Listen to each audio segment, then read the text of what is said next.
Okay, welcome everyone. Today is our last section of Bhagavad Gita, chapter 17, and we have Sashi, and he's going to bring us to the end of Bhagavad Gita and conclude. Thank you, and if anyone have a patience to follow from the chapter 1 to all the way through chapter 18, we take 2 years to finish it. Okay, today is the last section. Okay, Sashi, please. All right. Hey, thank you everybody for joining. Today we are going to be at the last chapter, as Jason said. And this has been quite an interesting journey just for myself and whoever kind of hung along with me throughout these various things that we have tried to understand what Krishna has to say. Now remember last time we talked about words, like how we are basically just a walking set of words. There is a layer of words that we come pre-biased in our mind about what things mean because, the society has told certain things and we have learned them education-wise and all that stuff, right? So these are just words. The real truth or the real essence of things, it is really hard to capture, and the Gita basically comes to that point right now, right? I mean, the words are going to end, so to say. So they are coming to an end at this point. Whatever Krishna had to explain to Arjuna, Arjuna starts with on this path of curiosity in a way. Let this pop up and then. Yeah, so this is called as Moksha Sannyasa Yoga. So remember, all these chapters have this word yoga at the end. So just a couple meanings of that, a couple details on that. Yoga basically means joining. And so in the joining of the yoga, in the joining, chapter 1 was about dejection, right? Arjuna said, look, I don't think I want to fight with my family members. And so that is that joining with the dejection, joining with this, joining with that, joining with that, all along the way. Here we are at the final stage, in a way. So what moksha basically means is liberation, and what sannyasa means is renunciation. So that's sort of like the almost ultimate quest, if you will, right? Ultimate point of the quest. So they sort of conclude here in a way, right? So the path throughout is the sannyasa or the renunciation. What are we renouncing, right? That's what the curiosity here is, because Arjuna, remember earlier, he said, look, I want to renounce this kingdom. I want to go away. He was basically parroting what the society might have told him, like what a good person should do, as against it was not his inner calling, and the ultimate state, that path is supposed to lead you to moksha or liberation, and Krishna's point being that you don't have to go to the mountains for that. You don't have to wear monk's clothes or any of that. And throughout this journey, we saw a variety of things that are very typical of at least Indian society, which is, we talked a little bit about caste system.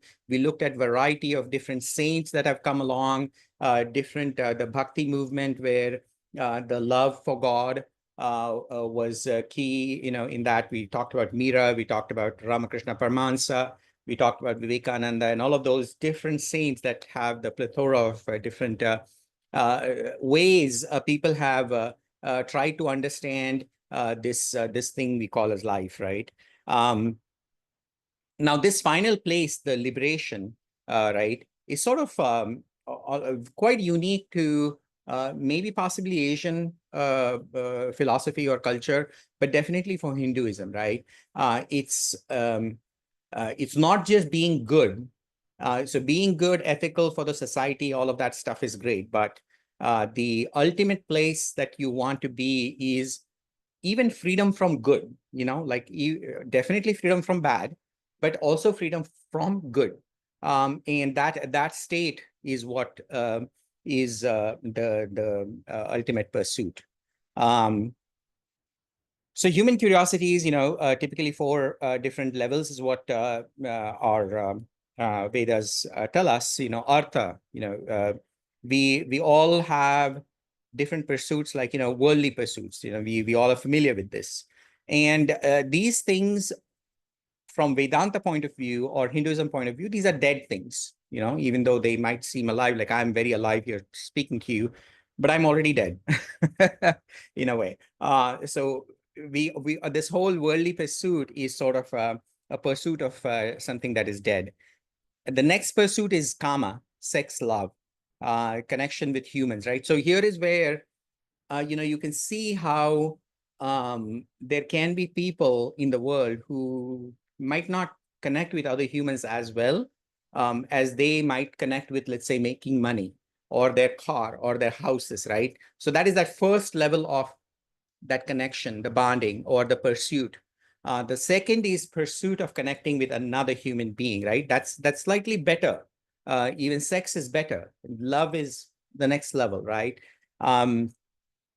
So there is body level, and here basically you are saying that my existence depends on this other person for me to love or receive the love, right? So there is that dependence, there is that attachment that is going on, right? In that. Now, it's better than an attachment with a dead thing, but that's what that is. And then the next level of pursuit becomes dharma. So what dharma basically can mean variety of things, right? As we talked about, it is misconstrued as religion, but it is a part of it, right? Christianity, Hinduism, Muslim, all kinds of variety of different things. So, and for many people, or at least maybe not so much now, but at least back in the times of Arjuna and everybody, it became like the sort of almost like the big thing, to be part of a religion, because that gave them a meaning and a social connection, if you will, right?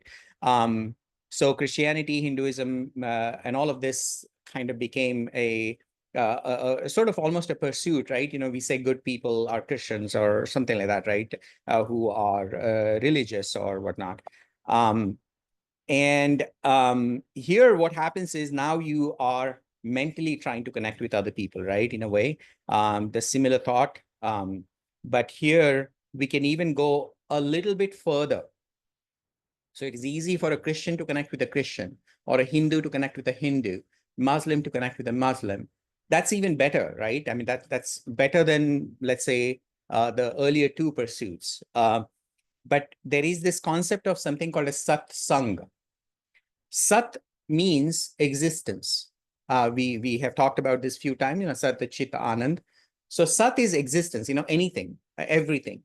Sang means togetherness, one with anything and everything, right?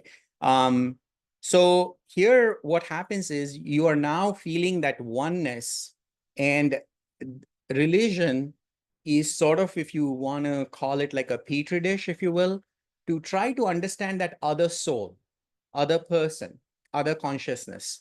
Or it could also be the deity, the God, which actually is an inanimate little statue, if you will, right? So you are trying to see the consciousness there as well, in a way, right?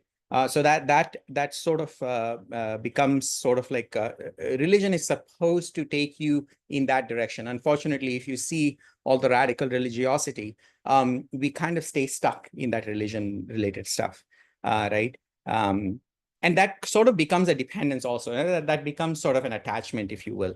And then finally, it is the moksha, right? And we are going to talk more about this, right? So here, ultimately, you're not really prescribing to any particular philosophy nor a god. Everything is okay, and in that sense. So here we are at the end, much like everything, we talked about this first level, worldly attraction in a way. But this is, some people might say, Gita itself is a pursuit, right?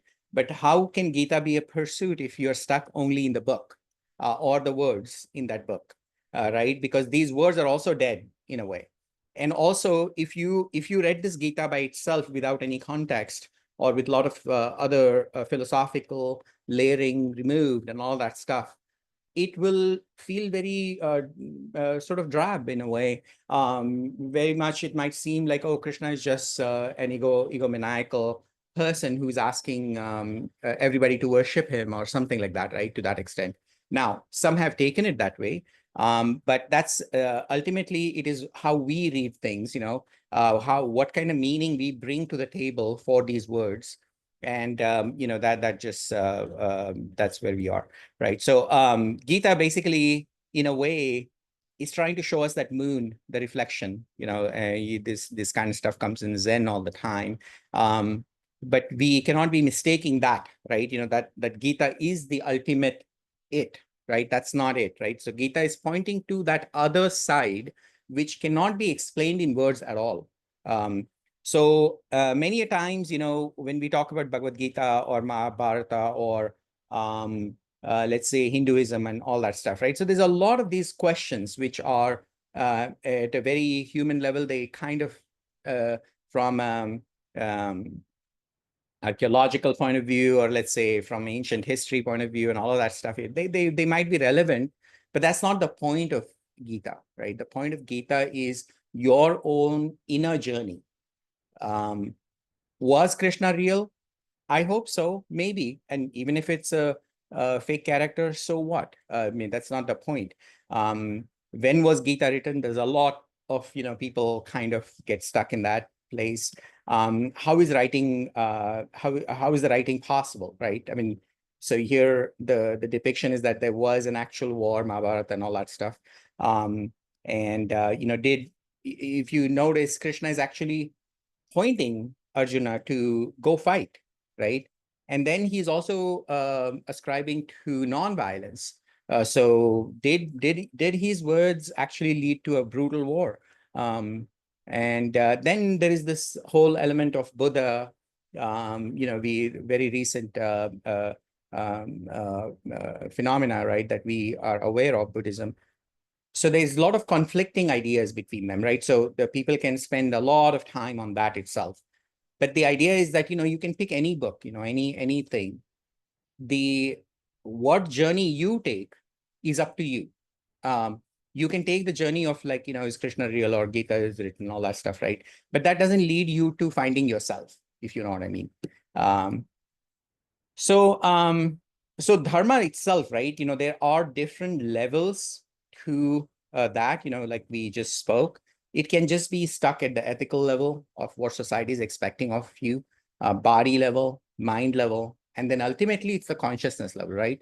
Where you can now feel that oneness with the whole thing. And that is his journey, right? A journey into dharma. He is sometimes India is the caste system is kind of considered as problematic. I mean, caste system is there today too, right? It is going to be very clear here, and it might have been clear in past chapters. Krishna made it very clear that this has nothing to do with religion. Just because you're born to a Brahmin doesn't make you a Brahmin. So Brahmin, what it is, has completely a different understanding that you get out of Gita. Excuse me, AK have a hands up. I don't know, you want to take the question or you want? Oh, okay, go ahead. Yeah, I was looking at the 4 levels of, Okay. I guess, in the previous slide, it was mentioning, I guess, Even this. wants and curiosities and pursuits.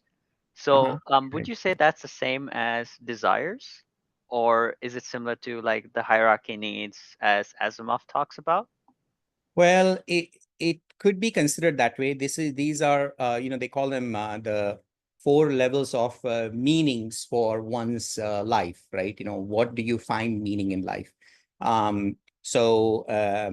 Some people find meaning in just material things. Some people find meaning. And, we all change our views depending on the situation and all that stuff, right? So you will find this coming up in many different texts in Hinduism about artha, kama, dharma, and moksha.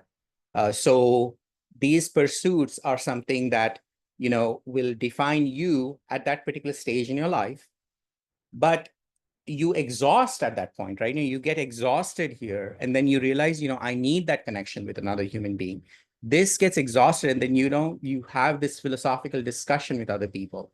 And it, typically religion was the ground back then, at least, right? Where people can come along together and talk about things beyond just, let's say, sexual love. And then, then people started thinking more about like, okay, well, what does it mean for me when I close my eyes? Or what is this anger? Why do I feel angry about this? Or something, some existential crisis has happened to you, like, which is what happens here with Arjuna, right? The entire story of Mahabharata, there is literally all kinds of machinations and all kinds of family politics and all of that stuff going on. And people are good, people are bad. There's all these different variations that you see. And here he is at this point. He has to kill his grandfather, who he loves a lot. And he doesn't quite understand why grandfather is on the opposite side of this battlefield, and his teacher himself. So it becomes a huge shock to him, right? And that shock comes to all of us in many different ways. Something happens in our life where we are completely shook out of this existence, the existential crisis, as we call it, right? Now, at those points, are we going into this stage of like, oh, I was told by Buddha to be like this, so I'm going to be like this at this point, right? Or do you sit with that anger and try to analyze yourself, right? That path. So that is that inner journey, right? The moksha. Nobody's going to give you that. As much as Gita would want to give it to you, it is ultimately your own way of trying to find out, how did I come to this existential crisis? And what was it that led to me here? And we have all these words from Buddha and everybody, attachment is bad, blah, blah, blah, all of that stuff. We all understand that from words point of view. But when reality hits you, that's when you really kind of like dig deeper. And then, that is supposed to help you free from this, not free in the sense, you just walk away and go to the jungle or something. And this has nothing to do with the needs per se. This can happen to a poor cobbler, and we have many stories like this. And this can happen to a prince, and which is probably what happened to Buddha. He lived a very luxurious life, and he suddenly realized this is all crap. Like, he just walked out of it. And we have many philosopher kings, right? So I don't think this has anything to do with the hierarchy of needs. It is just what drives you as a human, right? I see. Thank you. And just quick question in regards to moksha. If that's the destination, it also, in the very last line, it's talking about unity. So is the destination unity? Is that Yeah. what this So slide's talking about? unity is something that is a symptom that we tend to see. It is much deeper than that, right? You don't really, whatever drives you towards something or away from something out of disgust, that is you're free of it. You're liberated from it. Now, how it might come across for other people is like there's a certain amount of unity or certain amount of equanimity in your behavior towards other people. And they might or might not see. They might see in all kinds of, Krishna was quite a hated person if you read Mahabharata. But there were many people who kind of saw something good in him. Buddha, same thing. At that point they thought that he was the enemy of the society, and all that stuff, right? So I think unity is just a symptom. I would say it is much deeper than that. It is your inner availability for all kinds of variations in life. Life is full of all kinds of colors. There's black, and then there's red and orange and everything, right? So are you okay with all of that? right? That's the point of it. Great questions. Thank you. All right. So let's just keep moving on. So we have Fei Wu and Joe. If you want to keep the question or answer brief. Yeah, go ahead, ask. Yeah, so please make a brief, so Yeah. so we can finish. So Fei Wu. Excuse my ignorance. I have never read Gita or any Indian scripture. But yesterday I watched the movie 玄奘. Did 玄奘 from Tang Dynasty go to India to learn Gita or any other? Quite possibly true. I mean, we have known of philosophers from our country, India, traveling all the way past Afghanistan, right? And possibly they went to China as well. I'm unfortunately not a scholar. I can answer this question. Xuanzang went to India to learn the Mahayana, Buddhism. Okay, so that's the answer. Gita is not Buddhism. No. Gita is not Buddhism, but Buddhism is not very far from Gita. But my opinion, Sashi may disagree. My opinion is Gita is anti-Buddhism, anti-Mahayana Buddhism. So, but well, I absolutely don't think, you can say that Christianity is anti-Muslim or Muslim is anti-Hindu. I don't think so. These are very, in fact, we are going to get there, right? I think what happens sometimes is that we tend to see the world through the lenses given by somebody else. And that is, in fact, the final stage, right? The moksha stage, where you come to a point where you realize that it is very hard to explain what Buddha's experience was, or what Krishna's experience was, or what Christ's experience was. I don't think Christ would be a good Christian, period. Christianity started after Christ. And in the same way, Buddhism started after Buddha. Buddha, I don't think he really wanted any kind of this kind of following or anything like that, right?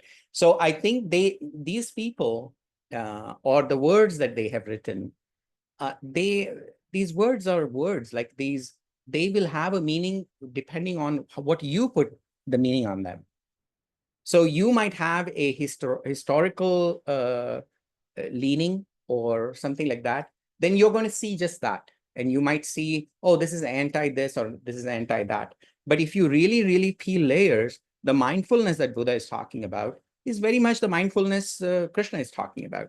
Now, Buddha happens to be wearing the monk's clothes, but here Krishna is telling something even, at least to me, it's kind of amazing that this guy has the most colorful life, wives upon wives, many paramours. He has fought wars. He has played all kinds of politics, all kinds of things. And, what he is saying is that do everything in life, participate in all things in life. Don't run away from life. I mean, it's easy to run away from life and say, oh, I'm clean. No, it's how can you stay clean while you are in this life, all right? That's really what he is trying to get to with Arjuna. So again, I don't think this Buddha versus Krishna versus Christ versus Muhammad is an extremely superficial way of looking at things. And this is exactly what I've been trying to drive, is that we are so layered by words. And if these books are not letting us get past these words, then it is absolutely pointless. These philosophies are useless to me if they are not letting us go past the words. Sorry, I have one more question, Sashi. Yeah. Did whoever wrote the Gita himself, or it was written by his disciples or followers or students later on? And also, are you explaining Gita from the point of view of spirituality or philosophy? Thank you. Gita written, we keep coming back to the same question rather than driving deeper into Gita. Okay, Gita written, I don't know. Nobody knows. It showed up as a side poetry in this epic we have, which is kind of like the Greek Odyssey or whatnot, Mahabharata, right? Now, some people say that Mahabharata actually a very historical thing, like, it actually happened. So what is my response? I don't care.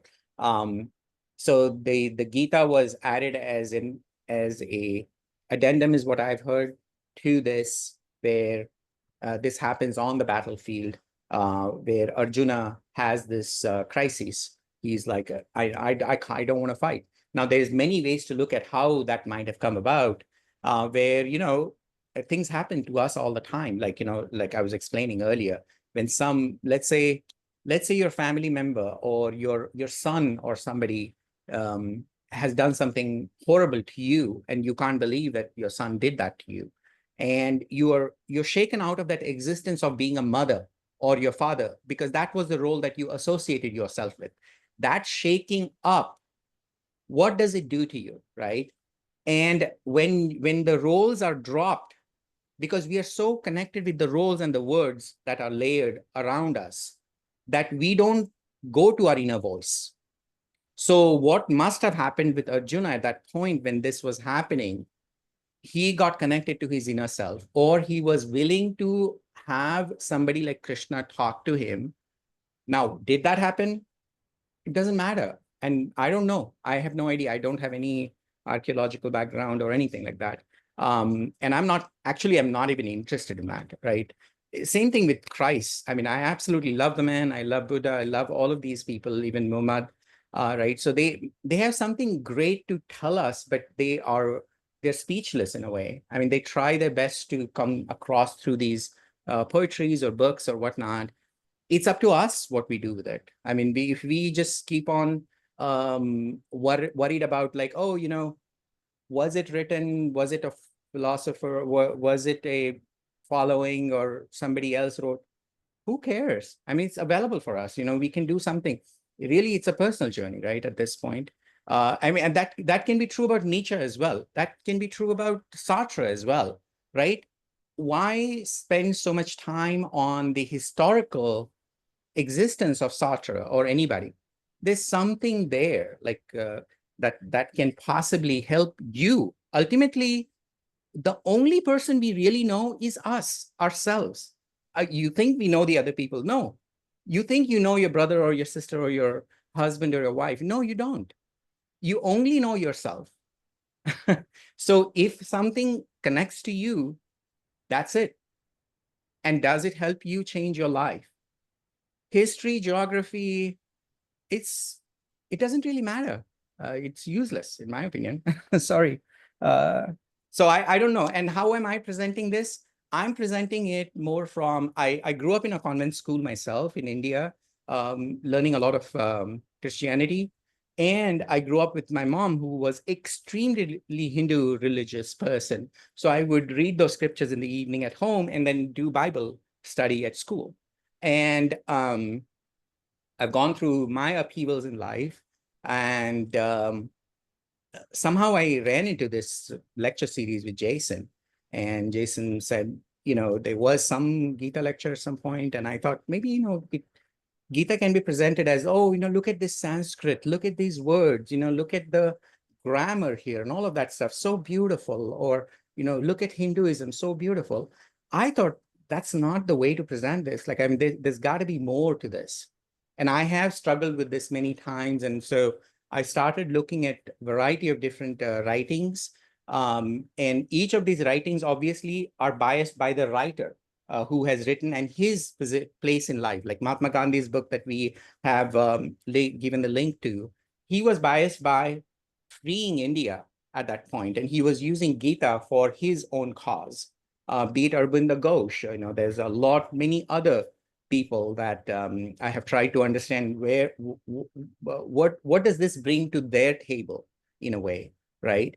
And so I'm looking at it more spiritually is what might be the closest. I'm not a philosopher myself, but more like my own journey. I mean, I've gone through many things myself. In fact, I'm going through all kinds of things right now. And this really, there's one phrase that comes in Vedanta, which is as you're walking in the desert, you can smell the perfume of an oasis. Like, you know that there's water here somewhere. And then you follow that trail. And then that leads you to the water which quenches your thirst. So that is the feeling that, if something pulls you in, it's because you have that thirst. And that thirst is your pursuit. It could be history, it could be geography, it could be something that is a little more deeper, where you're trying to even question, what does it mean? What is this human being? Why am I a father? What does it even mean? Why do I put this burden on, that my dad has to behave in a certain way, or my son has to behave in a certain way, or, like, is this just being told by the society for us to be this way, right? Anyways, I think we're going to keep going. Hold your questions, please. Thank you. Can I ask just really one quick question Oh, based on the previous slide? Yeah, just on a previous slide. Very brief. This one or this one, I guess? That one, the one, go forward one. Okay. No, the previous one. This one? There you go. Yeah. So when you're talking about dharma being the social body, mind, and consciousness, then just based off the last question that you just answered, whether it be spiritual or philosophical, so is the body mind open to interpretation then within the Gita? Okay, so yes, so dharma, right? Dharma, let's talk about that a little bit, right? So here, Arjuna was a warrior, right? Warrior, we all are, in that sense, we only understand physicality better, right? Even though we have this amazing power to maybe, if we could sit still with our thoughts or anything like that, people can do lots of amazing things. Obviously, we have heard of that. That's it, right? So all we can do is, first, we are part of the society. So the society tells us, hey, drive on the right, or, be a good citizen, because, you're going to be part of the society. Don't steal, blah, blah, blah, right? All of that, because you want to be part of the society. The next thing is, whatever is your calling, like in Arjuna's case, he's a warrior. He's a bow and arrow man, right? So he is great at archery. So that is that physical level. So that becomes your religion, if you will, right? So I'm a software engineer. That's my religion, my body, my fingers, I know how to code, right? That is in fact my religion, right? At that stage, when I'm working, when I'm dealing professionally with my office mates. Then there is mind level, right? Mind level is where now you are going a little bit further, where you are saying, oh, I wish that is what happened in the past with that thing. So now you're analyzing, the thoughts are basically analyzing, and you are trying to, foresee the future, if you will, or make up that future, or, modify the future, blah, blah, blah, right? So we, as humans, we have these different societal obligations. We have our own professional obligations. Then we have our own personal pursuits, right? That, oh, I wish it was like this, or I want this, and I don't want that, and I like this, and I don't like that, right? So that sort of becomes our inner calling also, in a way, right? So that is our dharma as well. But then there is one stage beyond that, where we can realize that, what is this I am, right? When I close my eyes, why do I taste this sweet? So, like, what is this sweetness? When I hear these words, they mean something to me. When I'm happy, there's something, and I'm sad, like, what is this thing, right? So at points, we can start questioning that, right? And I think what Hinduism is asking us to do is that while you are dealing with society, body, mind, all of those different things, you could witness yourself participating in that. And that's that consciousness level, right? So ultimately, he is bringing Arjuna through his inner calling to a state where he can continue all those inner callings, be it social, body, mind, but with consciousness. Be aware, witness that. Don't just get dragged out because, this is your body wanting you to do this, or the society is forcing you to do this, and then you are blindly, mechanically, like a machine. And that's what we do, right? Majority of us basically are quite mechanical, and we forget that we are this aware being. We have our choices that we can make and all of that, right? So I don't know if that long thing. No, I mean, I think to an extent, I mean, there's this element of the physicalist perspective, and then there's this more of the dualist, and then I don't want to go into that because that's too philosophical, right? I mean, and that's kind of where I was going. But I think what you brought up was a good point, the idea of how the higher and lower self exist, however you may believe they exist. And that there's the social element for which you fit into, and then there's the consciousness, which is the individual. And the individual's ability to kind of step outside of the social structure and to understand themselves, this idea of I-ness, Yeah. and how they fit into the social structure as a whole.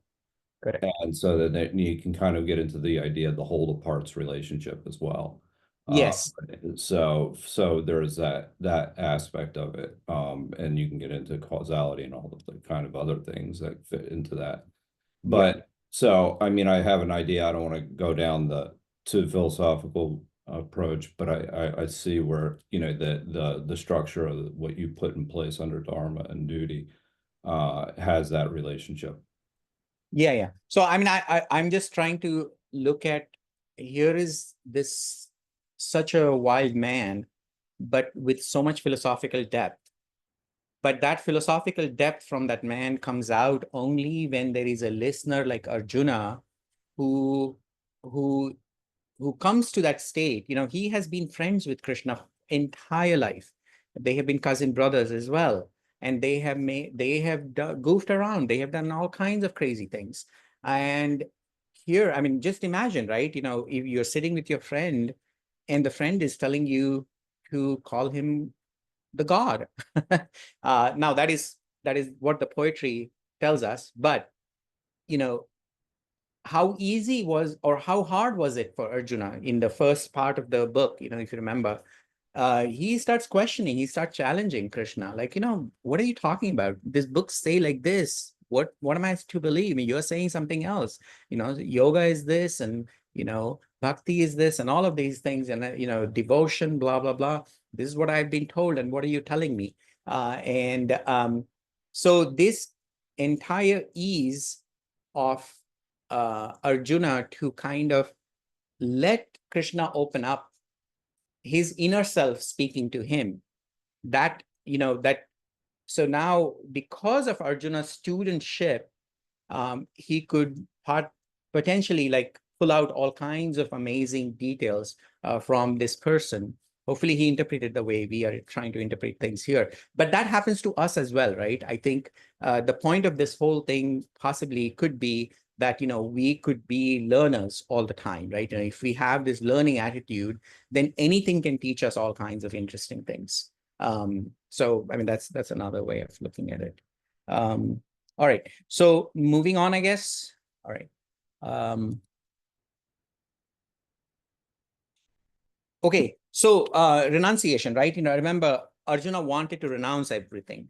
He wanted to just leave and all that, right? So now he comes to that actual question. Well, tell me what is this? What is renouncing? What is liberation, right?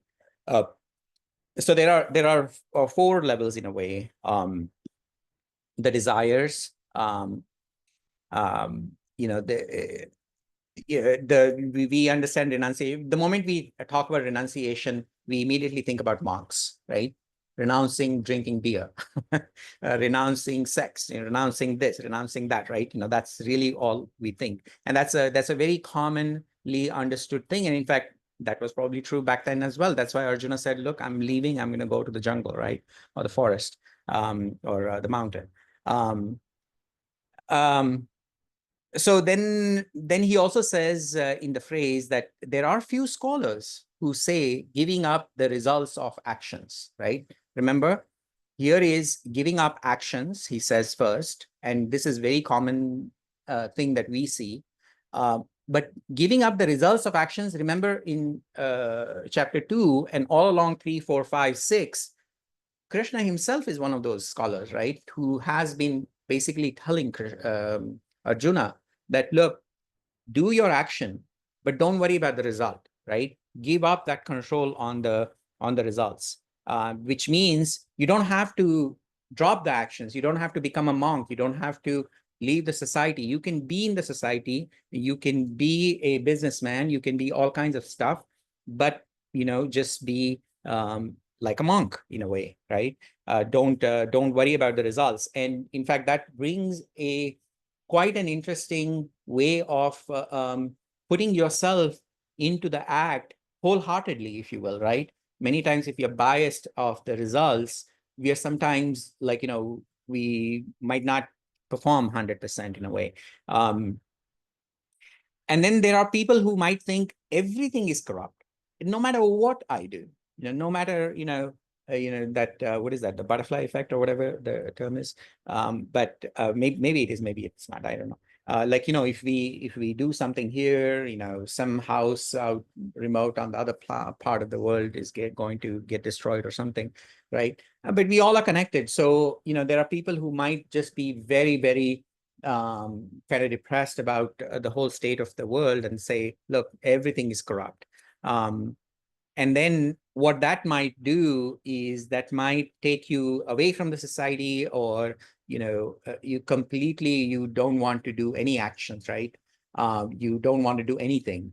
It might pull you down into lethargy, or you might be a really amazing person. It can go either way. And then there are people, he says, giving up religious rituals, charity, ascesis or penance and all of that stuff, right? Now, what he is about to tell us, Krishna, in these verses 1 to 3, he basically says, all is fine. All of these things are that person who is talking about that kind of a philosophy, his state in life. And that is the truth that he is trying to explain to us, or he or she, right? For example, there were a lot of religious rituals, as part of the Veda, or, people who go to churches, or Muslims, pray 5 times a day and all that stuff, right? It's a way for us to, one of the Swami explains, is balance out the effects of past karma done, right? We live the whole day, or we've gone through a month or whatnot, right? And then we come to, I don't know, Thanksgiving, let's say, which is coming soon, right? That can be an act for us to kind of look at our past karmas, right? It gives us a reason. A religious celebration can become an occasion to obviously have fun, but also can be an occasion for us to kind of reflect. And that reflection itself can have a very positive effect on everything, all the karmas and all of that stuff. If you think about it, right, karma is really our own way of judging ourselves. So we can consider ourselves as a monster, or we can consider ourselves as God. And the more we consider ourselves as God-like, it is going to show up in our acts. And that is another thing that kind of plays a role here, is that, if you are continuously telling yourself that you have done something horrible, you've done this and you've done that, then you're going to pay for it, right? You yourself have charted that destiny for yourself, right? The hellish pathway.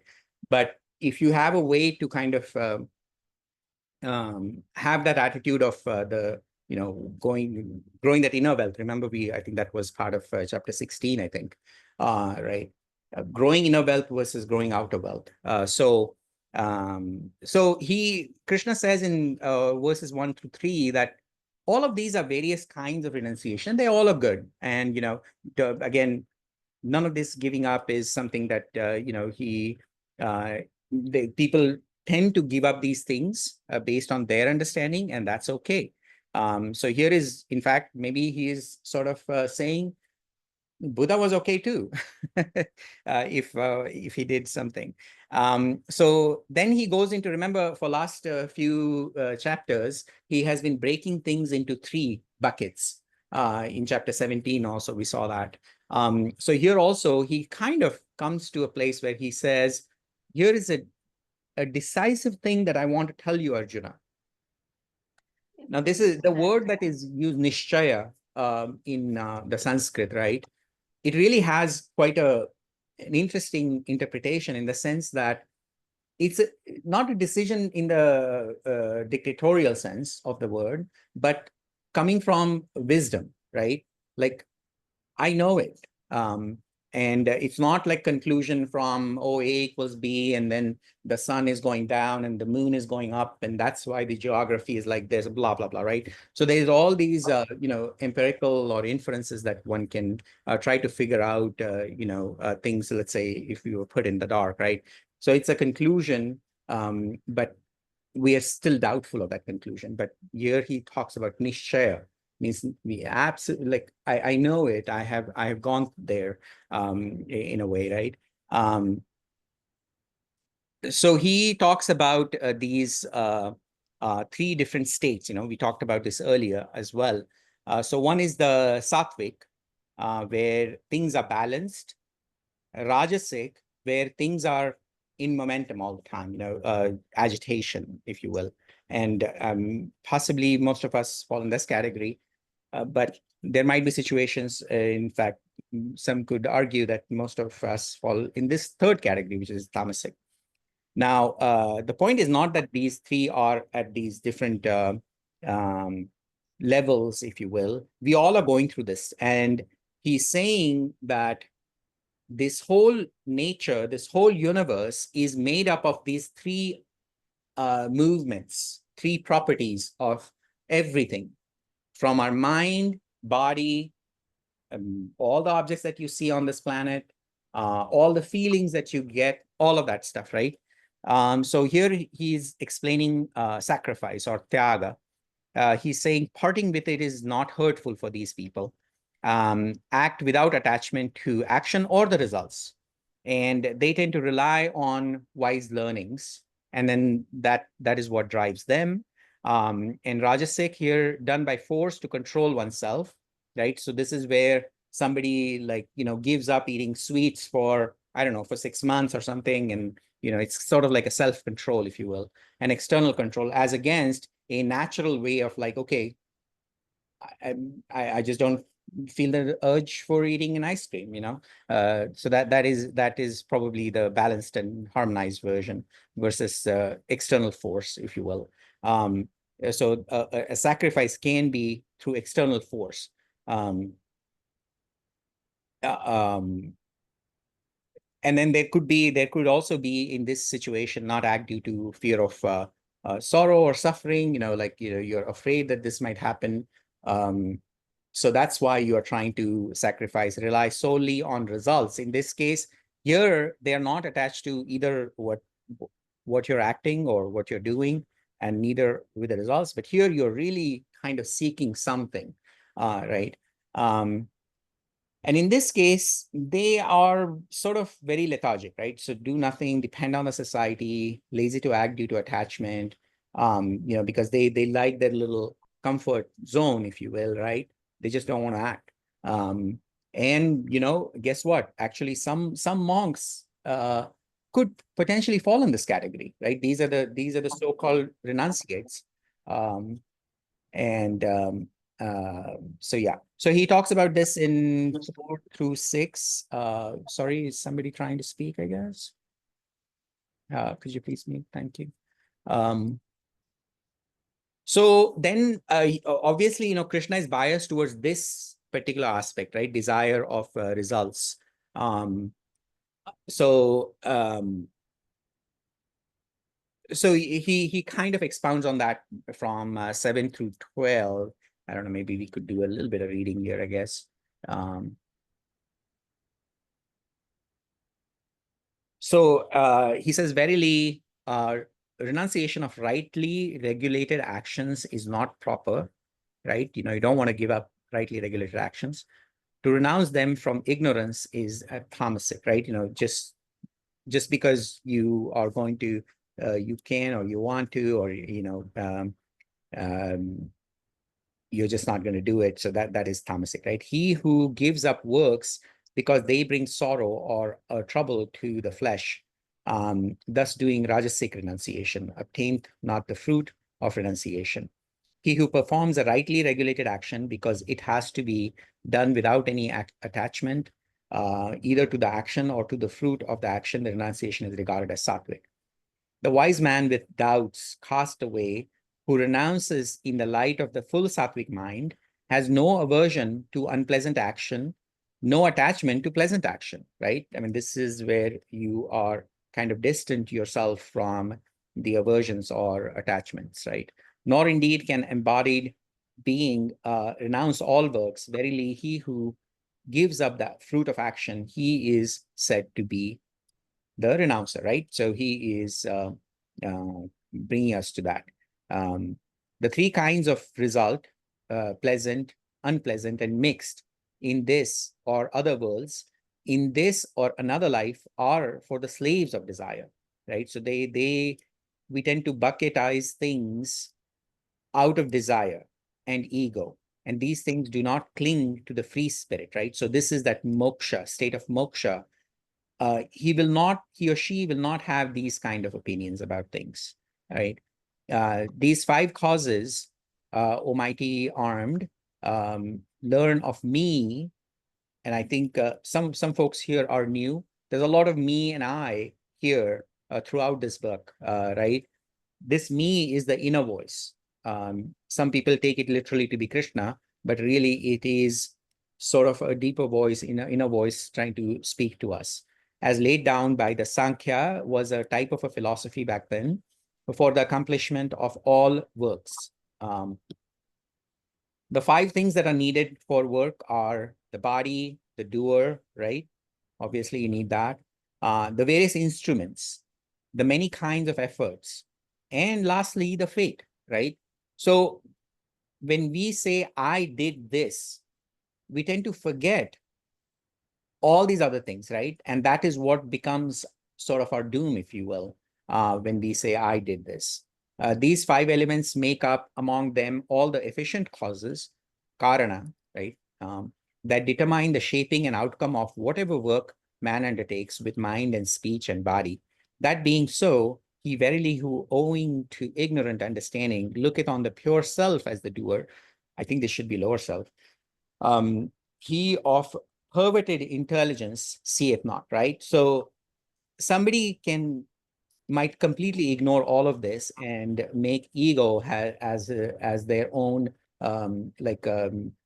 somebody who deserves that results, if you will, right? Or wants to take credit for it. So that's what he's trying to point to as being a perverted intelligence, right? So that is not a intelligent thing to do. He who is free from the ego sense, whose intelligence is not affected, though he slays these people, he slayeth not, nor is bound, right? So the consequences of an action will impact you if you go at it without the understanding of how it came about, that action came about. And it could be killing the enemy people. Here he is, Arjuna has fought so many wars in the past, but this war happens to be with his own family.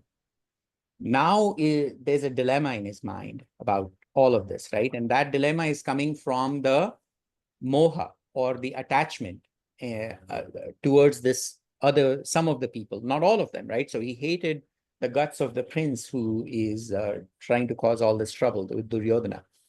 And so there is this mixture of things going on in his mind, right? All of this. And what Krishna is trying to say is that you are coming from it from an ego perspective, and that is a perverted intelligence. That is not what a intelligent person would do. So come at it from a different perspective without the ego sense. At that point, even if you have to kill the other people, there's nothing to it. Don't be bound to this, don't kill because you hate the person, or don't not kill because you love the person, right? So that's what he's trying to get to. So ultimately, I think one of the Swami basically says is that this type of a situation is not something that you can force upon yourself, right? This giving up the desire of results. Sorry? giving up the desire of results is kind of hard, right? So one arrives at it through the path of strong ego, purest, full of the world, right? So one really has to be in this world to fall trap for all the attachments, all the sorrows and all the sufferings, to realize that life is suffering, right? And that is the first line of what Buddha tries to tell us, right? Life is suffering. But that life is suffering is something that he has come through living the life to its fullest, right? He was surrounded by all these bevies of beauties and, all the luxuries that one can imagine. And then he comes to this understanding, and that becomes his way to get out of it. Now, when we listen to those, is that the Eightfold Path or whatever they call it, right? I don't know. But when we look at that, life is suffering, we have not really gone through that, right? We have, when we have had any kind of suffering, we either like run to a counselor or go to some other friend, talk to them, or put on the Netflix or something, right? And then we are kind of distracting ourselves. And when we listen to something that Buddha says, oh, life is suffering, you say, of course it is. Yeah, we know all about it. But we don't know to the extent that Buddha knows, where Buddha can come out of it, right? And this same thing here, right? In this case, Arjuna is a perfect example, because entire life he has been a warrior. And people like him don't quite really understand spirituality nor religion or anything like that, right? So they understand a friend and a foe. That's it. That's all they know. If somebody is an enemy, he's an enemy for life, right? So they like and dislike, strong likes and dislike, right? And when the crisis comes to them, now there is a better chance for people like this to kind of like pull themselves out. So point here being made by the person, the Swami, was that, enjoy the life to its fullest extent, to the point where you get exhausted by that. Then you can take that spiritual path out of it. A world eventually drops, becomes worthless, like, not because you think world is worthless, it just truly becomes worthless. And then renunciation is natural, not forced. So yeah, we saw the 5 different things that he was talking about, right? And fate in this context, one can think of this as sort of how we portray what has happened to us in the past, and that is obviously biased, isn't it? Like a lot of the memories that we have are very biased. We only know our perspective, but those memories are what drives our next future actions. And those are the impressions that kind of drive us to the action, and then obviously the accomplishment of it. And our dispositions, be it tendencies, like all of that can be categorized as fate, if you will, right? Nobody's up there writing your fate. And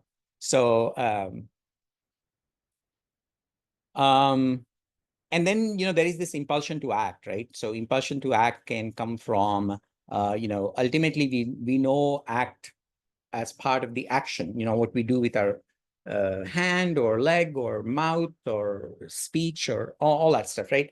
So this is where you are actually now transacting with the world, with these senses or these instruments. But there's something that happens even before the actions, the thoughts, right?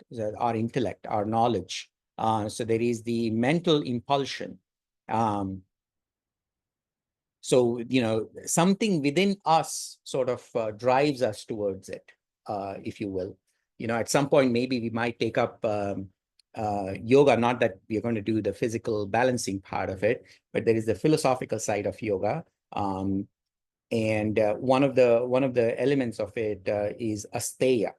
Asteya basically means that, they basically say that it's not stealing when you just take something and walk away with it. It's even when you look at something and you say, oh, I wish I had that. That itself is a theft, right? So it is that deep. So that sense of like wanting or the desire is also considered as theft, if you will, right? So it kind of starts deeper, our actions. Then obviously karma comes out of it, right? But if you look at what our judicial system is after is the actions, right? So they want to curb what we do. So the society is peaceful. They define what a crime is and all that stuff, right? They don't call it sin. Sin starts something deeper within our thoughts. And then it might materialize into crime. But we all are walking around with so many sins in our heads, right? But obviously judge cannot do anything to us. So knowledge, action, and then ultimately the doer are also, again, of three kinds here, right? So here, the balanced understanding is knowledge of one and all, oneness and everything. Here, Rajasic is where you can actually see differences, right? We all see differences. We see you are a different person, remoteness, all of that stuff, right? We see the boundary, the multiplicity, and that is what drives our actions. We like XYZ, we don't like the other person, blah, blah, blah, right? And here, the third category is they can't see the separation at all. Like they can't make out what is real and what is unreal and all of that stuff, right? Then he goes into reason, persistence, and pleasure and all of that stuff, right? I think he keeps categorizing these things, and those in themselves are quite an interesting read, and they are quite a number of verses from 22 to 39. I would recommend maybe you guys can take it up yourself, 18 through 22 and all that stuff, right? So there's some that I might cover here. So that which enveloped in darkness takes what is not the true law and upholds it as the law and sees all the things in a cloud of misconceptions, right? So you really don't know. It's very fuzzy. Our understanding itself is fuzzy. But then we still, we are acting or we are not acting because of that fuzziness, I think, right? That is tamasic. And that by which one knows awry, right and wrong, like, for sure, or you have already made a decision that this is right and that's wrong, right? Also, what should or should not be, that understanding is rajasic. That which sees the law of action and the law of abstention from action, right? When to do something, when not to do something. The thing that is to be done and the thing that is not to be done. What is to be feared and what is not to be feared. What binds the spirit of man, what sets it free, that understanding is sattvic, right? But see, in all of this, right, the cloudiness of things is obviously not a good state. That's why I give this example on this left here, right? Smell the rose. We all know the rose, right? We sometimes just walk past the rose and the rose is rose, right? We don't care about it, right?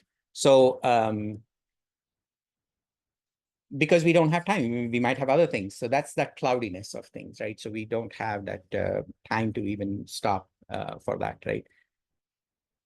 But then comes a state where, you can actually pause and appreciate the shape and all of that stuff, right? So the form of it or the smell of it and all that stuff. And we need to have that thing where we want to feel equanimous towards first appear as separate. So we have to move from tamasic to rajasic, where we can appreciate that separateness before we realize that everything is the same. The thorns on this rose and the thorns, they both are part and parcel of the whole thing, right? So that understanding will only come through this journey. But if we are mechanical about things, we will potentially just stay up here, right?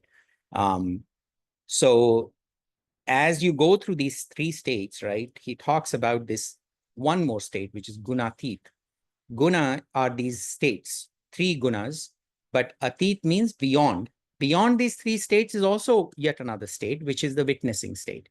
And this is what he was telling a while ago in, a few chapters ago as well, is that the whole world is these states, everything is changing. Your thoughts are changing in these states, right? Now, if you drag yourself in that movement, then you're lost. But if you can stand apart from it and realize it, you might actually take an action that might be helpful for the society, for yourself, or for anybody, right? and watching the movements from the mountain, if you will, right? Witness. And this, in fact, there's a way to look at this and say, okay, here is where witnessing is what Gita is trying to talk about. Sakshi is the word. But then, you know, when you are in that state, everything is okay. You know, everything exists. Everything is fine. Everything is sort of, if you will, God. Good and bad, evil and not so evil, right? All of it. That is that state, right? Everything is.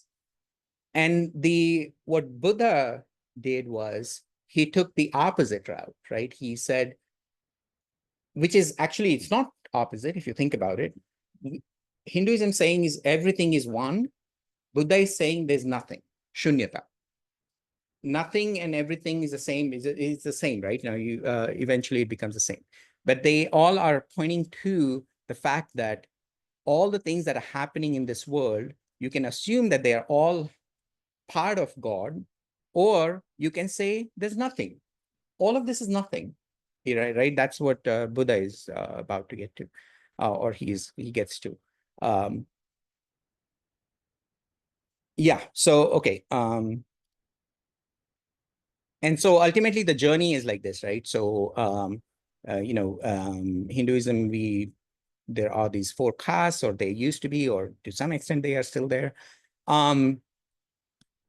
And we all are subject to these 3 gunas, and the inner nature of us. Even though I'm born to a Brahmin, I might behave like this lower caste person, Shudra. I might be money-minded, like Vaishya, or I might even be a warrior, even though my dad was Brahmin. But that's not how the society was based, right? Or even maybe today as well. So a businessman's son would become a businessman, even though sometimes they didn't want it to be. In fact, a lot of the interesting thing is that if you look at Buddha, Krishna, Mahavira, what is another saint, even Arjuna himself, right? They all are part of the Kshatriya clan, which is the warrior clan or royalty. Like they were the kings and stuff, right? But they kind of ran away from that, not ran away, but they kind of gave up that.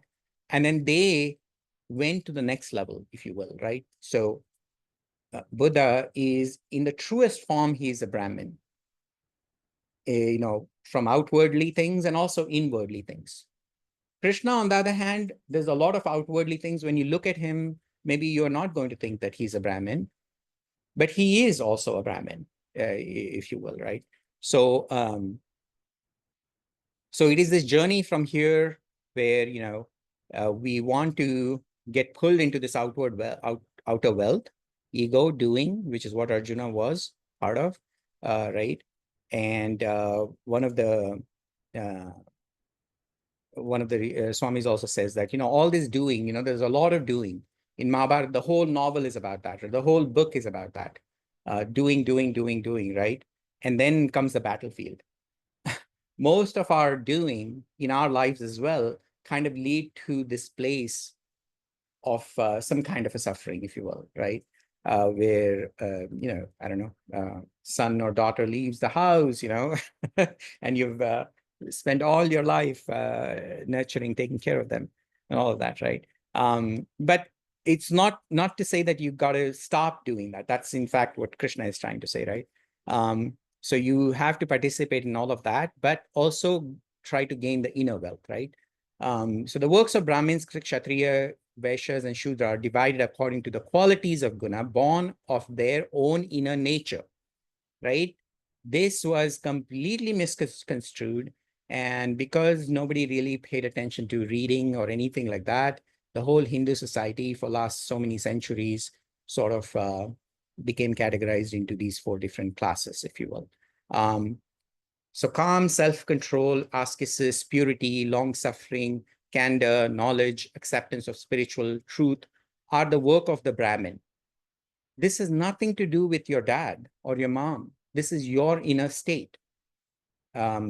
So born of this, his swabhava, your inner tendency, heroism, high spirit, resolution, ability not fleeing in the battle, right? Arjuna was trying to flee here.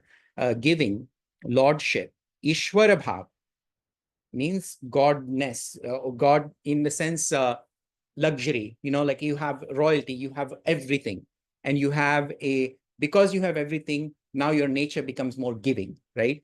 So these kshatriyas are like that, right? They're known for their givingness, if you will. And even sometimes, they might not have that many riches, but because they were giving nature, they would sometimes just give away their belongings, right? Whatever the last belonging that they might have. And that has nothing to do with the wealth that you have. It's the luxurious nature that you have. I don't know how to put this Ishvara in English, but Aishwarya basically means that you are your quality is of royalty, even though you don't have $1 billion, right?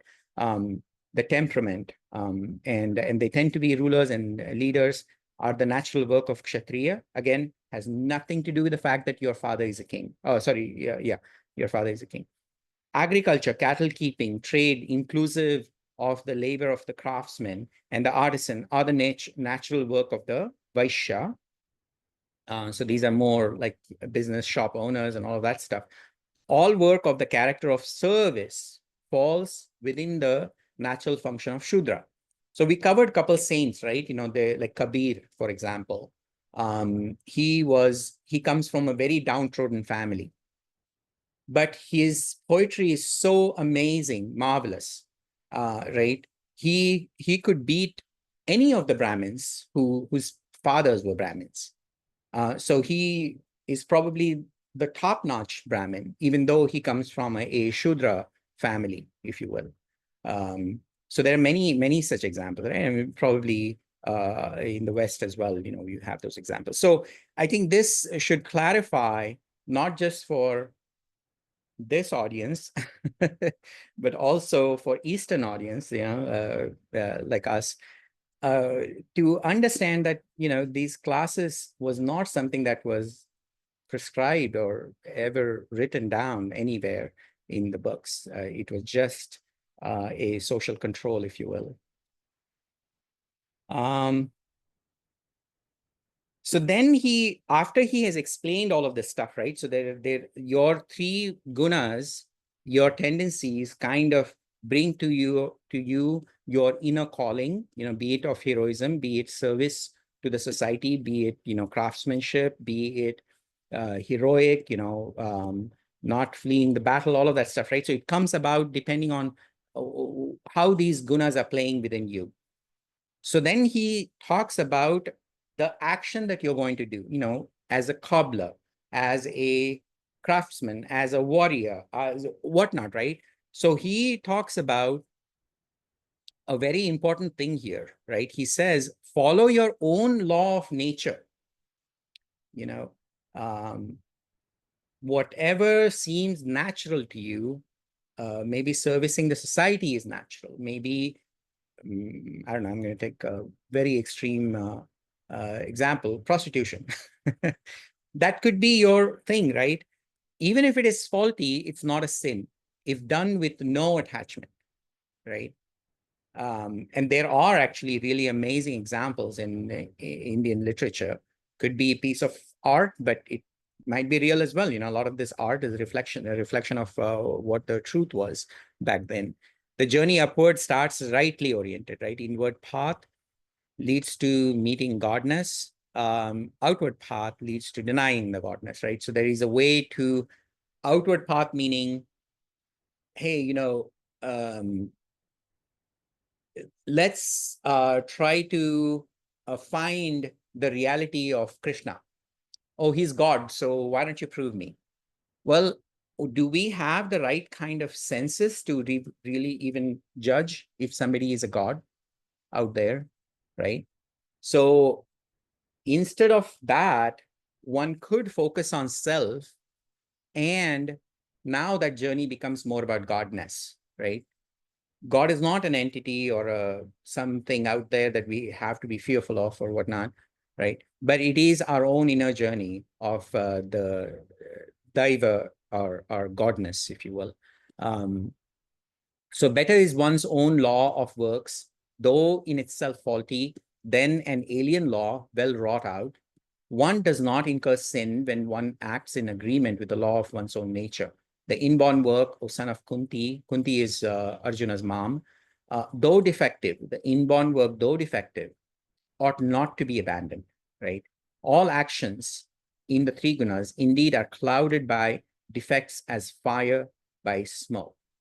No matter what you do, everything is going to, you can find a fault in everything.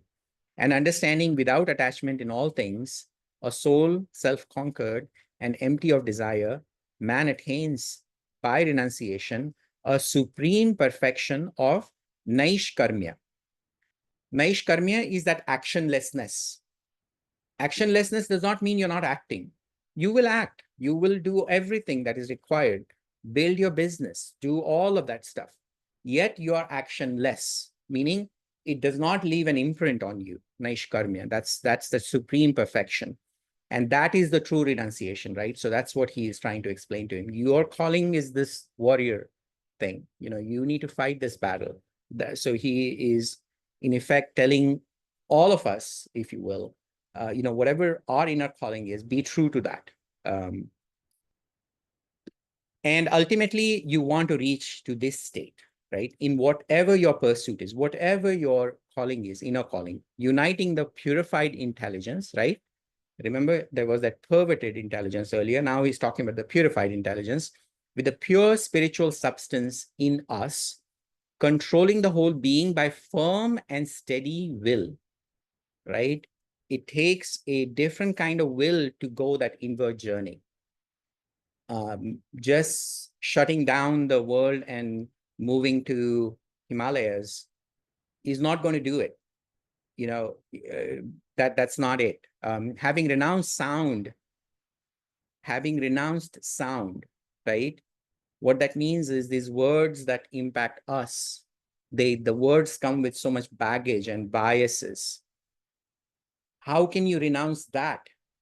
That immediate judgment that you feel, rose is beautiful, but can we actually see that beauty? Or have we been told that rose is beautiful? And that's why we say it's beautiful, right? So that is that renunciation. That immediate bias that comes in your head for any word that has been spoken, be it Buddha, be it whoever, that can be renounced. That having renounced sound and the other objects of the senses. And this is important, right? We have spent enough time to, and I've brought this up many times in the past, which is we are just walking layers of words because we are all words. There is nothing beyond words for us, if you will, right? Words become so important for us. And, that's really what he's pointing to here. Withdrawing from all liking and disliking, resorting to impersonal solitude. So this has nothing to do with solitude by running away to a jungle or a forest, right? This is here being okay with yourself, within the crowd, right here. Abstemious, speech, body and mind controlled, constantly united with the inmost self by meditation, right? So every act, meditation is not just like sitting for 15 minutes and putting on the music and closing your eyes. No, even cooking, taking care of your son, driving somebody to school, whatever, all these different things can also be meditative. So those 4 layers of dharma, your action as part of the society, why do you need to drive on the right? Then there is the body, then there is the mind, and then there's the consciousness. Every act can bring us closer to that consciousness, right? That becomes a meditation. So meditation 24 hours, if you will, right? Completely giving up desire and attachment, reminding yourself that, hey, I'm getting biased at this point. This word is making me feel liking or disliking. Immediately catching yourself, not feeling guilty about it, but catching it. And the more times we catch it, the more times it becomes more purer and purer and purer, right? over time. Having put away egoism, violence, arrogance, not put away by force. There is no way you can put away anger or any of these things that you probably feel at a given point of time.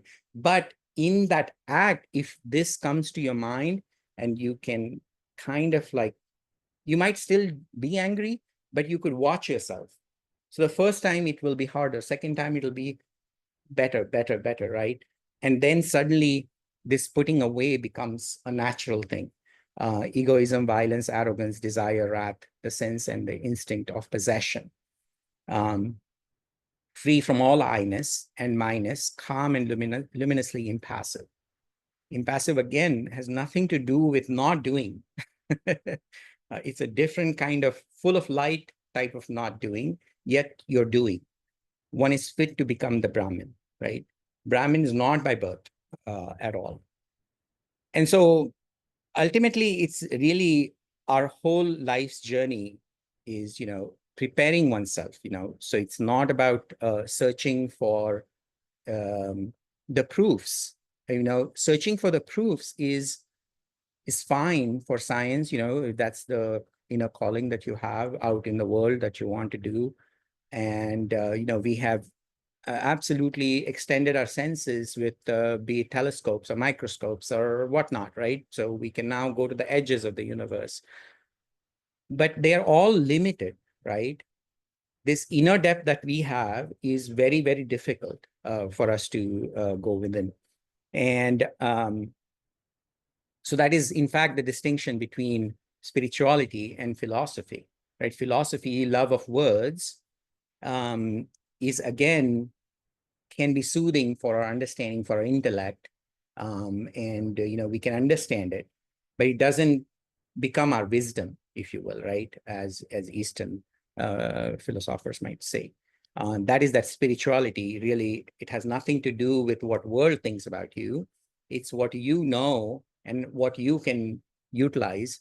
And in fact, what Krishna tells to Arjuna is that, you don't have to teach anything to anybody.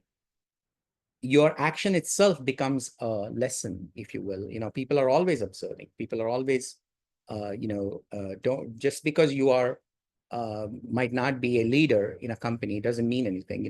Your actions can speak louder, if you will. So then he basically, now he's about to sort of conclude here. And, he says, if thou art one in heart and consciousness with me at all times, then my grace thou shalt pass safe through all difficult and perilous passages. But if from egoism thou hear not, thou shalt fall into perdition, right? So this can feel very egoistic, but when you are doing something, sometimes you don't know why something is happening. But if you let it be God's will, what that means is that you are walking in a path that is getting you closer to Godness. So the act itself can will not leave the traces behind on your in your head. And slowly, all these violence, anger, all of that has been impacting the society because of us, will have less of a blow, less of an effect. And, at some point, basically your action externally might seem violent for other people or not. But from your point of view, it is not leaving any, this is again, going back to the samurai warriorship, right? Mentality, right? They're not killing the other person out of spite, if you will, right? Vain is this thy resolve, that in thy egoism thou thinkest, saying, I will not fight. Thy nature shall appoint thee to thy work, right? So your inner nature, you're trying to kill it when you're saying, I will not fight. Your nature, your nature itself has appointed you here to fight this war. What from delusion thou desirest not to do, that helplessly thou shalt do bound by thy own work born of thy swabhava, right? Your inner tendencies has brought you here. And you think you can control it. No. So he is pointing to the fact that this whole discussion about freedom of choice and determinism, right? He's saying our tendencies, our whole life, our nurture, nature, everything has brought us to a particular point in our lives where we do a certain action. And we think we are in control of that. No, it has been a chain of things that has brought us there. The Lord, oh, Arjuna, is seated in the heart of all beings, turning all beings mounted upon a machine by his Maya. So there are these different layers of understanding. And if somebody does not agree with any of this, then you can assume that, okay, fine, looks like we are not in control. Maybe there is something else that is in control, right? And that's okay too. Then you can continue acting without this notion of like, I'm doing this out of dislike or like and all that stuff, right? So about 63, he basically says, okay, having reflected on it fully with all of this stuff that I've told you so far in the last 18 chapters, do as thou wouldst, right? So ultimately said, it's up to you now, what you want to do. And then he goes on to say that abandon all the dharmas. What he means by that is this society has told you certain things. The body is telling you certain, your mind, your thoughts, all the fractured memories are telling you certain things, right? Abandon all of that, right? Come take refuge in me alone. This me is fine if you can assume that that's Krishna, but really what this is that inner consciousness, right? Come to it, and I will deliver thee from all sin and evil. Has nothing to do with Krishna. All it has to do with that your action becomes pure because you're acting from a pure intellect, right? So there is no sin or evil at that point. Do not grieve, right? So grieve itself is an act of ego, if you will, right? That how dare somebody take this away from me? Never is this to be spoken by thee, right? So here is where now he is telling to all of us, right? Or at least I am the presenter here. So I don't know, he's probably going to be mad at me. Never is this to be spoken by thee to one without ascesis, right? One who does not have the inner penance, if you will, about this entire life, if you will, right? Not to one that is not devoted, and not to him who does no service, nor yet to him who despises and belittles me, lodged in the human mind, right? So he's saying, and he's not that anything is going to happen. The thing is that it's just going to be pointless. Like, if you're trying to tell somebody, if I'm trying to explain my mom on what relativity is based on my understanding, my basic meager understanding of relativity. For her, she doesn't even know ABC of physics, so she's not going to understand what I'm going to tell her. So that's all he's trying to say here, right? Unless and until you have that inner studentship, Arjuna could listen to this only because of that, right? And he's saying that don't squander your wisdom. There's no point in going out and yelling at people or telling them. But if there is somebody who like-minded people come together, that's absolutely great. So we will probably close here. But had this been heard by thee, O son of Pritha, with a concentrated mind, has thy delusion caused by ignorance been destroyed? He asks, O Dhananjaya. So there's various names here used for all of these people. Arjuna says, destroyed is my delusion. I have regained memory. Remember what Socrates says, that, you have just forgotten, right? So all you need is remembering. And that comes here too, right? What we have forgotten. This Maya or this world has clouded our understanding of our inner self. And all we have to do is remember that. Everything that we do is all about that, right? That needs to be in the forefront of all our memories, decisions, and all that thing, right? I have regained the memory through thy grace. This is not going to happen by your own efforts. it's the journey is on both the sides, right? As you get closer, you might try, you might not get it.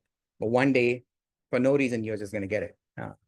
Infallible one, I'm firm, dispelled are my doubts. I will act according to thy word.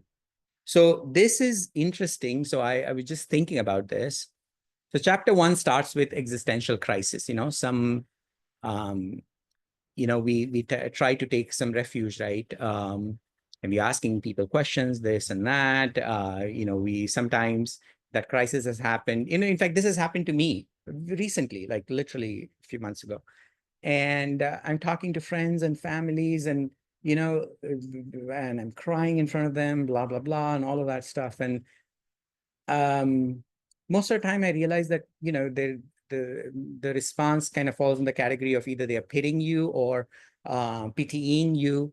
They're showing some pity on you, or they're kind of clueless. Maybe they're laughing at you. But you're left where you are left, and what you were seeking was validation from them as to like, look, man, this is a crisis. This is happening to me. And maybe I was hoping that they would fix it for me, but that is also, it's beyond them to fix it. If I have cancer, I have cancer. Not that I have it, not that I know of it, but that's what I mean, right?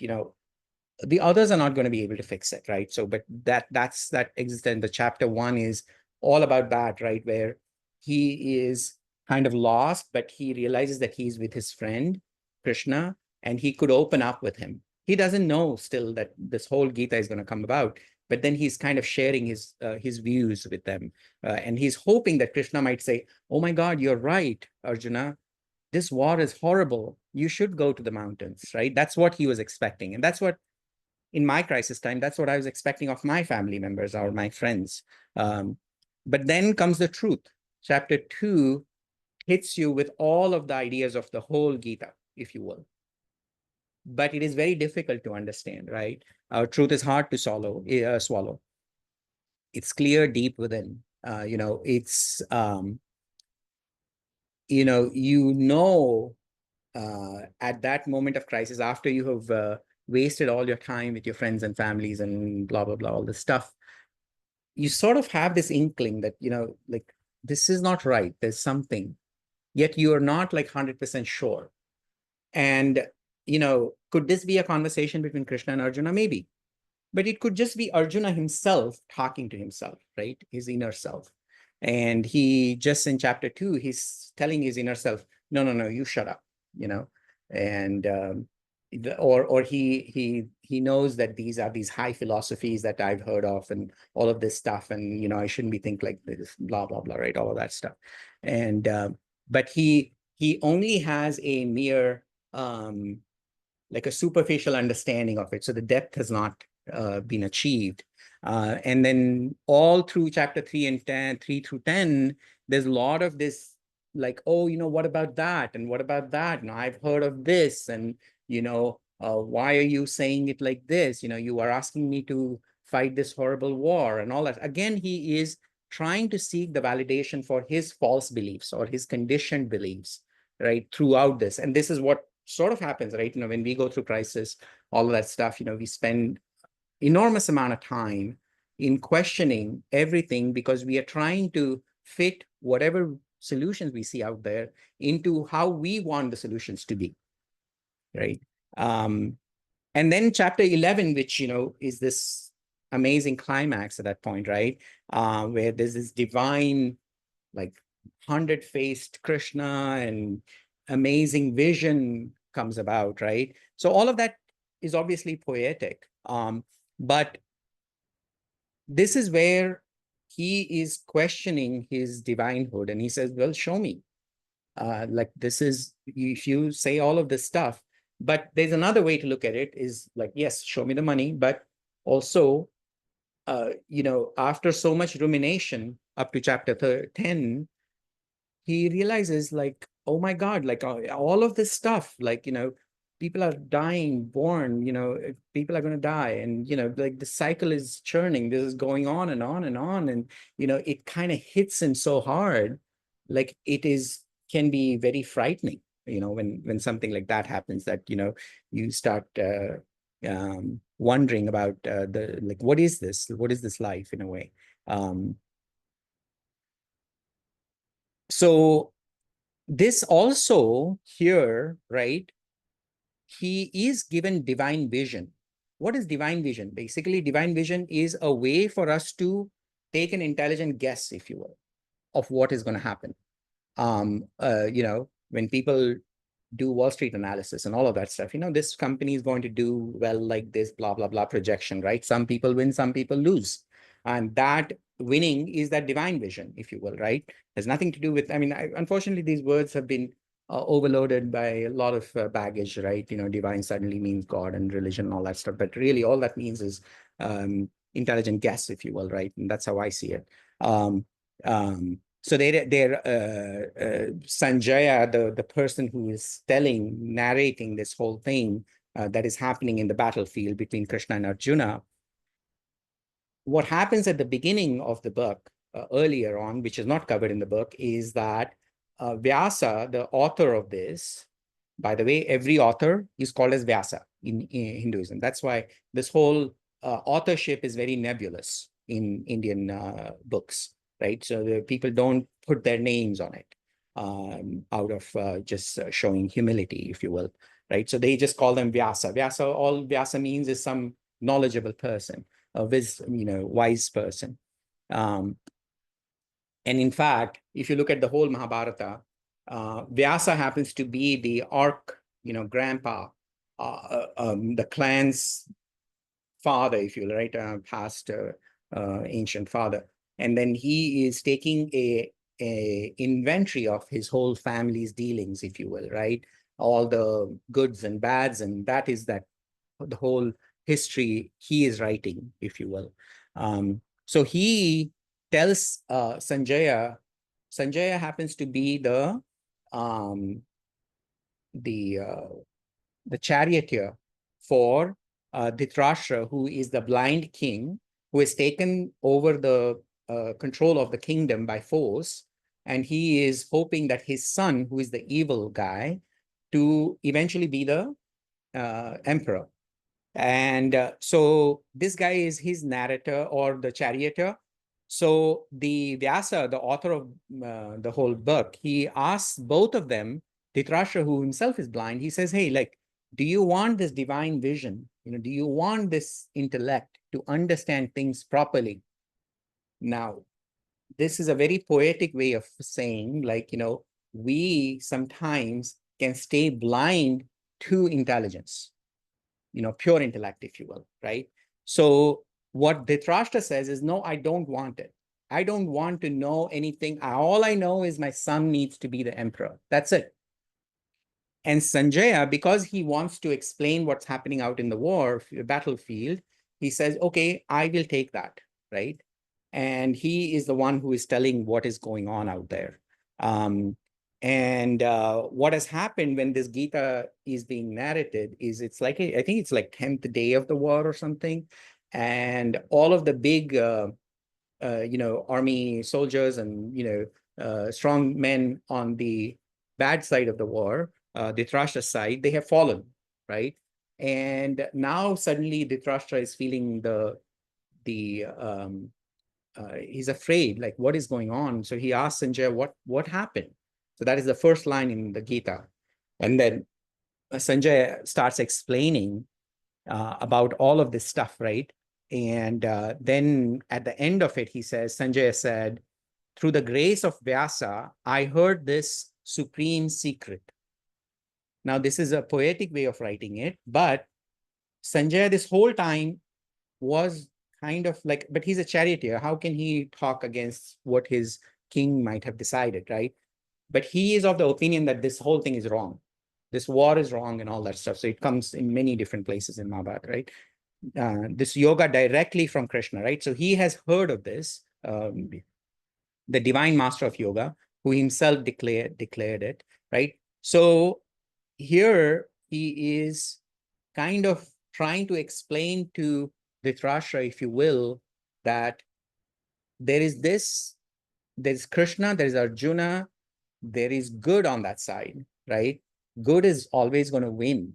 And so it's a different way. It's a poetic way of putting it here, with this whole supreme secret and all of that stuff, right?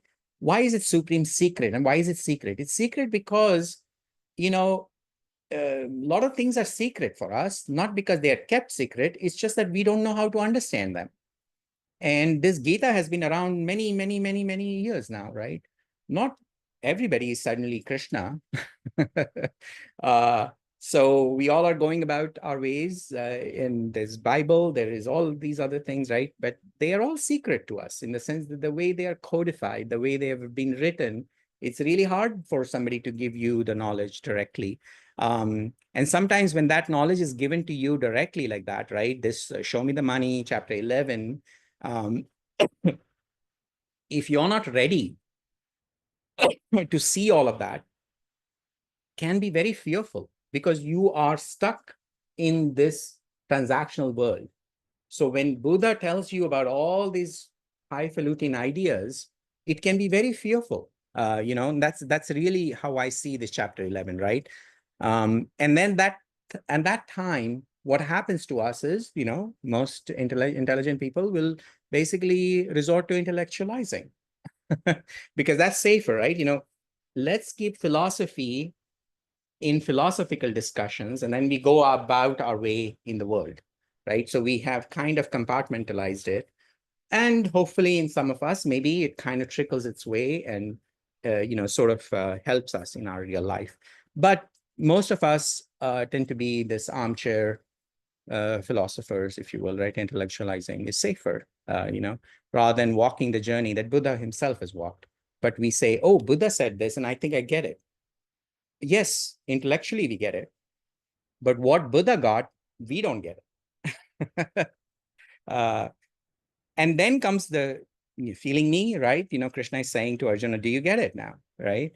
And Arjuna sees his attachment vanish, right? This is the state where, you have questioned, you have done all of this stuff, and there's this long journey. Time is not the issue here. It's this inner turmoil. And seeing that attachment itself, seeing the anger, what it is doing in that act itself, that act will start vanishing, right? The importance of that act will vanish. So in Vedanta, there are these three things, right? There is Shravan, Manan, Nididhyasana. Shravan means listening. And many times, so here, we are reading Gita, but there was no Gita when Krishna was talking to Arjuna. Let's say it did happen, right? There, he was just listening to it, right? And then, maybe he became an instant Buddha at that point, and then he did fight the war, different from the other Buddha, but he was spiritualized at that point, right? And that instant effect can happen if we can properly listen to something, like listening, right? The skills of listening that people tend to use in marketing lectures, right? If that is hard, then we come to this mentalizing state, manan, meaning that we think about these things because that is how we have been taught education-wise, that we have to study something. Only after study, after a long journey, do we come to a point where there might be a test and then we get grades. So that is that, right?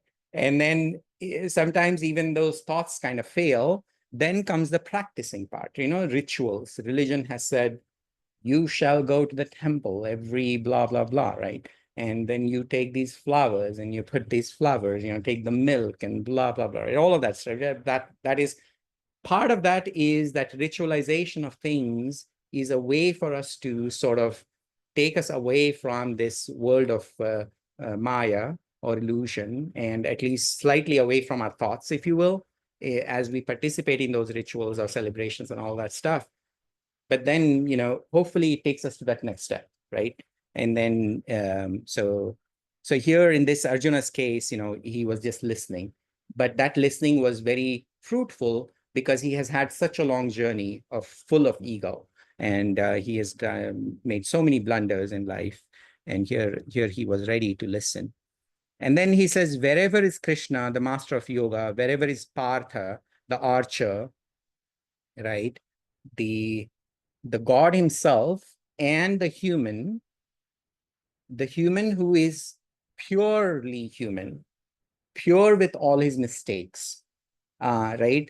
Wherever that is, assured are their glory. Means there will be glory at that point, victory, prosperity, and there also is the immutable law of right. So whatever act is going to come out from a third-party perspective, from outside, might seem ethical or unethical, but it is right, right? So yeah, that's that. And then I think if I was to go back to verse 5:10, right? Ultimately, this is how I understand this, right? We have to be like the lotus in the dirty pond. The dirt in the pond doesn't really affect the lotus. The water, they kind of collect, but the water kind of drips away from the leaf, right? So nothing sticks. So one has to learn to see past the words, and Krishna, whatever Krishna is saying, if it has influenced you, don't try to be a Hindu. Just because you like Christ doesn't mean you have to be Christian. But all of these journeys, all of these philosophies, all the things that we read should bring us to a point where we can see Krishna in Muhammad. We can see Buddha in Christ, right? We can see that, oh, this is what Christ was saying, but the audience was different. Or this is what Muhammad was saying, and he was dealing with this different set of people or whatnot, right? So that is the love of knowledge versus seeing, right? Deeper seeing. And to me, Gita is also like a God talking to God, if you will, right?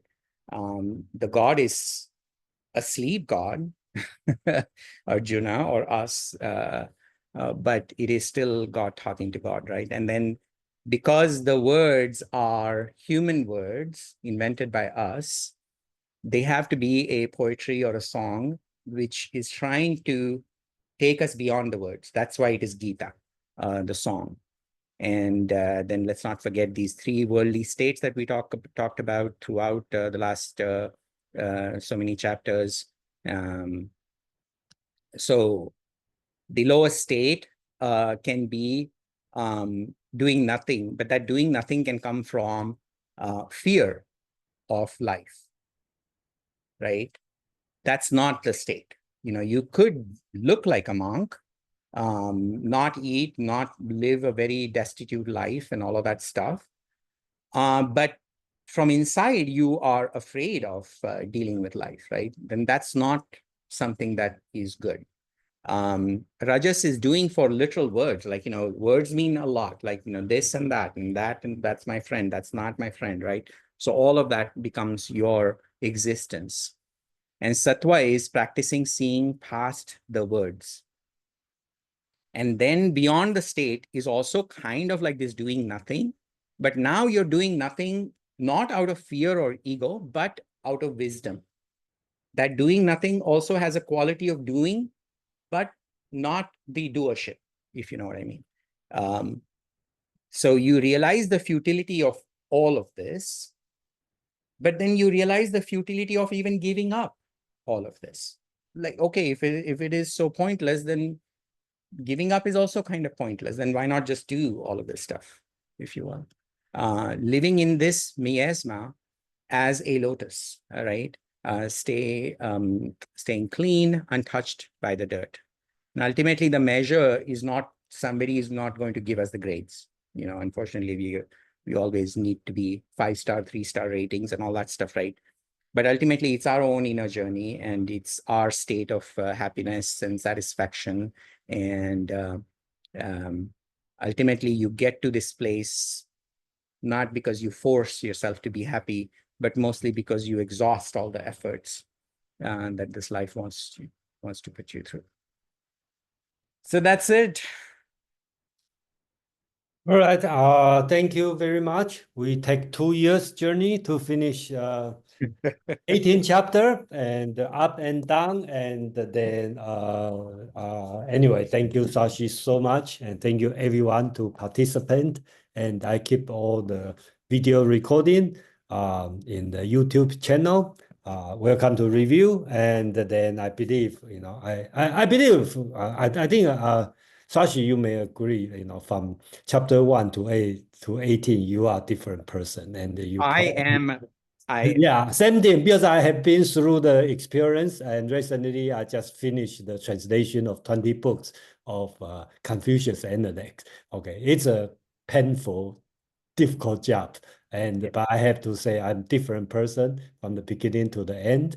And then, but anyway, thank you very much. And we let me stop the recording here.